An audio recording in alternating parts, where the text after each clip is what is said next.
Hi everybody, welcome back to Between the Lines. My name's Julian, I'm an obsessive reader and used book collector, and today I'm talking the 5 books I wish I could read again for the first time. These are books where reading it for that first time, getting into that journey, and just experiencing the events unfold without knowing what's going to happen was such a rich and unique experience, and I'm super excited to talk about the books that affected me the most going through it that first time. There's a certain charm and mystery that comes with reading a book for the first time and not really knowing what's going to happen.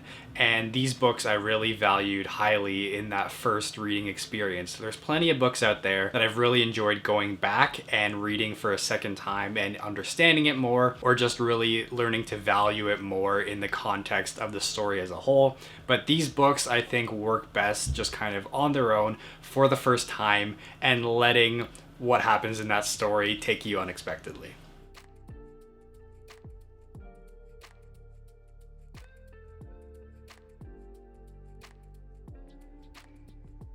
So this list is going to be in no particular order. I'm just going to talk the 5 books. This is not a ranking. I'm just going to go with whatever one I wrote on this list first.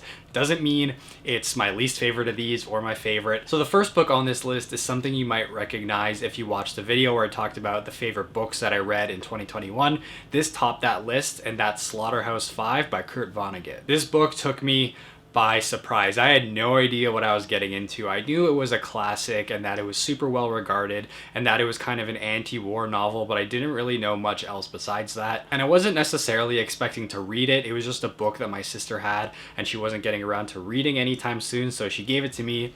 10 minutes later, I immediately sat down and started reading it, and I was blown away by this book. It's a mix of these kind of silly, high-minded sci-fi concepts and a lot of humor mixed with really dark but also blackly humorous moments taken from World War II that are somewhat autobiographical of the author's experience in the Second World War and in the bombing of Dresden in Germany. And just not knowing what this book was going to be like and being like, what the hell is going on with these crazy sci-fi time traveling and alien concepts, and then these really brutal, bleak, and realistic looks at the brutality of war and what it was like being in the Second World War was just something I was not expecting and was blown away by. I think there's still going to be a lot of value to reading this book for a second time, which I definitely will at some point, but going through that adventure for the first time and just being like, holy shit, what is happening, was something that was truly crazy and something I'm going to remember for the rest of my life. Next on the list is Changes by Jim Butcher.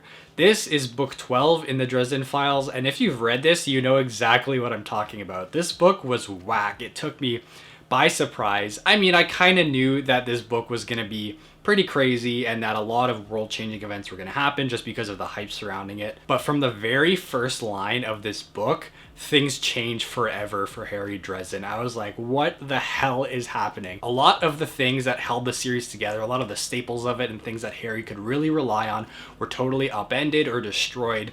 And truly, this was the turning point in the series for where the rest of his life was going to go after that. But Changes, reading it for that first time, not knowing what's going to happen to Harry and the world at large, was something that was truly remarkable and just made me say, what the hell, every other page. Next up, we have The Bell Jar by Sylvia Plath. This was another one like Slaughterhouse Five where I knew it was a classic and it was super well regarded but didn't know too much about it. I know a lot of people probably read this in high school.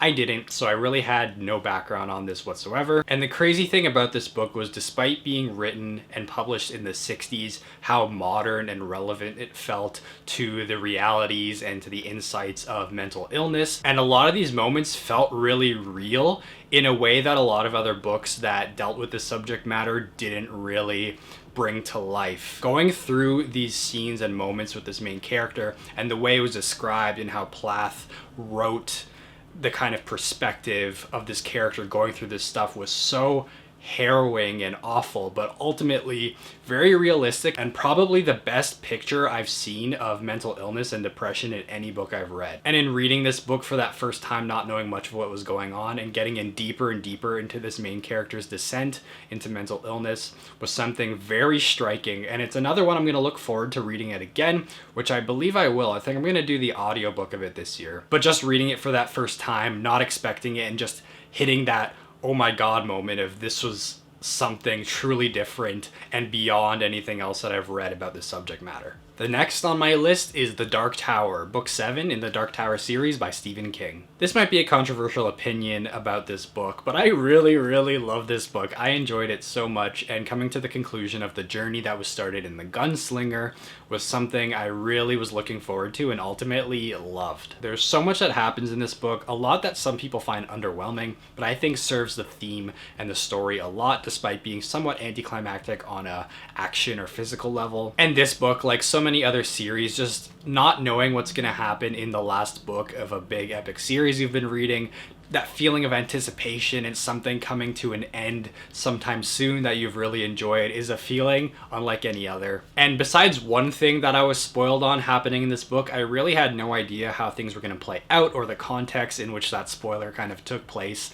So going through this and the harrowing final journey of our quartet, our fellowship here, was something I really valued and that I'll never be able to experience again because I know how the series ends and kind of the context of the whole thing. But there is plenty also in The Dark Tower that's going to be great on a reread, specifically The Gunslinger, kind of going back to where everything started in the context of everything and how the series ended, is something I actually did right after finishing book 7. I immediately went back and read The Gunslinger for the third time in my life, and just having that context and understanding of the whole picture of the Dark Tower series made The Gunslinger better in my eyes. But book 7, that first time reading it, was just so amazing and such a great journey and experience. And the last book on my list, and maybe I'll count this as actually number 1 because it's possibly my favorite book of all time, definitely my favorite in my favorite series, and that's The Fellowship of the Ring, part 1 of The Lord of the Rings. The Lord of the Rings is my favorite book or book series of all time. It's technically one book that was split into 3 parts, but if you're taking it as a series,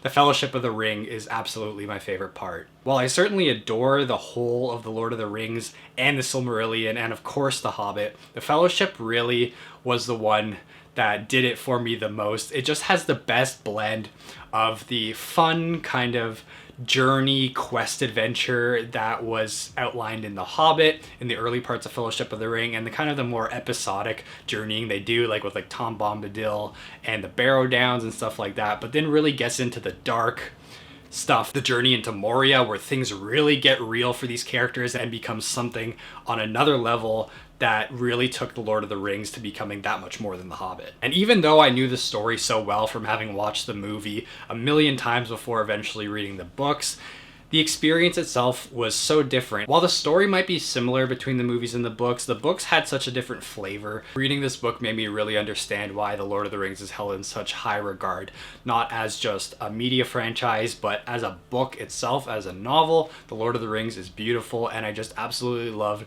the adventure and the kicking into high gear that the Fellowship offered. And experiencing the world building from Tolkien's own hand instead of an interpretation of it was something I was really excited to see, having only read The Hobbit as a kid before this.